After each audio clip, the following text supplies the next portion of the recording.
Tu cherches un coupe-bordures à essence qui correspond vraiment à ton jardin et pas seulement joli sur la boîte? Alors reste avec nous, car aujourd'hui on passe en revue les 5 modèles du moins performants au meilleur. À la dernière place, on retrouve ce modèle. Cela ne veut pas dire qu'il est mauvais, mais en comparaison directe, il est clairement conçu pour des travaux légers. Son plus grand avantage, c'est sans aucun doute son faible poids. Avec 4,1 kg, il est agréable à manier et particulièrement intéressant si tu veux entretenir les bordures de pelouse, les allées ou les petits recoins. Par rapport au modèle plus lourd, il est simple et moins intimidant, surtout si tu utilises un coupe-bordures à essence pour la première fois. Le point faible est tout aussi clair. Malgré une puissance correcte, il est conçu pour des tâches limitées. Face au modèle plus puissant et plus polyvalent du classement, il manque de réserve dès que l'herbe devient plus dense ou que la surface augmente. Donc oui, il est léger et confortable, mais pas idéal pour des besoins plus exigeants. Je le recommande aux personnes avec un petit jardin, peu de végétation et qui veulent commencer simplement avec un coupe-bordures à essence. Et très important, tu trouveras les liens vers tous les modèles au meilleur prix dans la description sous la vidéo.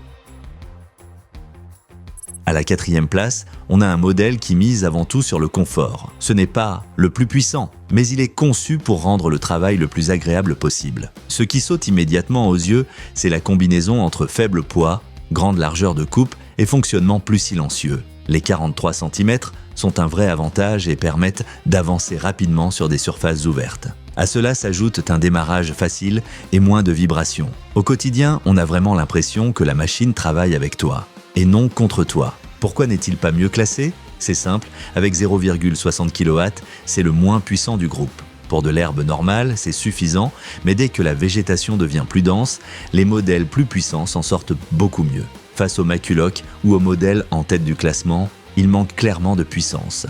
Ce modèle conviendra particulièrement à ceux qui privilégient le confort, la facilité d'utilisation et un travail sans effort. Si tu as déjà un favori jusqu'ici, laisse un like et abonne-toi à la chaîne pour ne pas manquer les prochains comparatifs. À la 3e place, on trouve ce modèle. C'est un profil typique de milieu de gamme, ni faible ni exceptionnel, mais avec quelques atouts intéressants. L'équipement est plutôt convaincant. Tu as un tube démontable, très pratique pour le transport et le rangement, ainsi qu'une tête tap and go qui fait gagner du temps et au quotidien. La largeur de coupe est également correcte. Par rapport au Husqvarna, il offre un peu plus de capacité, surtout si le jardin ne se limite pas à quelques bordures. Le vrai problème, c'est le poids. 6,5 kg, c'est beaucoup dans cette catégorie, surtout par rapport à la puissance. D'expérience, on le ressent rapidement. Après un certain temps, les bras et les épaules fatiguent bien plus qu'avec les modèles plus légers. C'est précisément ce qui l'empêche d'atteindre les premières places. Si tu cherches un coupe-bordure bien équipé et que le poids ne te dérange pas, c'est une option valable. Mais passons maintenant à un modèle nettement plus équilibré. À la 2e place, on retrouve ce modèle. Et honnêtement, c'est exactement le type d'appareil que beaucoup d'utilisateurs trouvent le plus logique. Ici, l'équilibre est au rendez-vous. La puissance est correcte, la largeur de coupe de 40 cm est très pratique et tu bénéficies d'options utiles comme le tube démontable et la poignée réglable. Par rapport au Stiga, il est mieux équilibré et face au Husqvarna, il offre plus de puissance.